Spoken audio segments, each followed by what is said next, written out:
Hello বন্ধুরা, good morning. কেমন আছো? আশা করি ভালো আছো, সুস্থ আছো। আমার নতুন একটি ব্লগে তোমাদের স্বাগত আর অনেক অনেক ভালোবাসা। ঘড়িতে বাজে হচ্ছে 9:30। মামামকে খাওয়াতে বসিয়েছি। খাওয়াচ্ছে হচ্ছে ভাত, ডিম সিদ্ধ আর বাটার দিয়ে একটু ভাত খাই দিচ্ছি।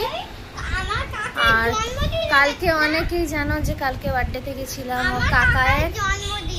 হয়ে গেছে তোমার বলা, এবার আমি বলি। তো সেইখানেই যাওয়া হয়েছিল। আস্তে আস্তে অনেক রাত হয়েছে, প্রায় 10:30 11টা হয়ে গেছিলো। তো ওই জন্য আর ভিডিও শেয়ার করা হয়নি বা ভিডিও করা হয়নি সেভাবে। যেটুকু পেরেছি করেছি, তাড়াতাড়ি করে খেয়ে দিয়ে চলে এসেছি। তো সেই কালকে রান্নাবান্না কিছু রয়েছে, রাতে তো খাওয়া হয়নি, ওখানেই খাওয়া হয়েছে। সেই রান্নাবান্না রয়েছে, সেগুলো আমি খাবো আর মামামের জন্য আলাদা করে সব রান্না করা হবে। তো চলো সেগুলো সব শেয়ার করব। চলো এখন রাখি, পরে কথা হবে। দেখো মাম্মামের খাওয়া শেষ হয়েছে 10:30। এই যে বাজে 10:30। আর এখানে কালকে মামিরা আবার পাঠিয়ে দিয়েছিল ফ্রাইড রাইস চিকেন, সেই এখন গরম করে খাওয়া হচ্ছে। এটা হবে আমার টিফিন। স্নান টান করে নিয়েছি, সব কাজকর্ম কমপ্লিট।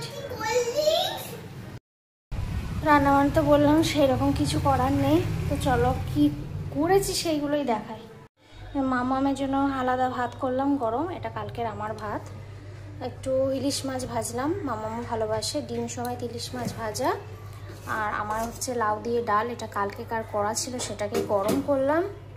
পটল পোস্ত, কুমড়ো ভাজা সব গরম করে রাখলাম। আর এটা হচ্ছে ডাল সিদ্ধ করেছি মামামের জন্য, ও রাতেও হয়ে যাবে খাওয়া।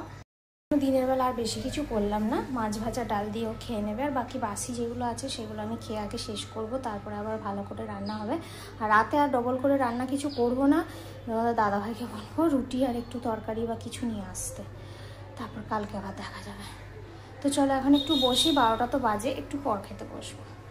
দেখো বন্ধুরা, বাজে হচ্ছে 5:15 মতো। আর আমরা 4:30 নাগাদ উঠেছিলাম। উঠে রেডি হয়ে বেরোচ্ছি, হঠাৎই প্রোগ্রাম, মানে রেডি হয়ে বেরোচ্ছি। মায়ের কাছে যাব, একটা কাজ আছে দরকারি, ওই কাজটা করেই চটপট চলে আসবো। তো চলো এখন যাওয়া যাক, এসে কথা হচ্ছে। কেমন লাগছে বলবে আমাদেরকে না?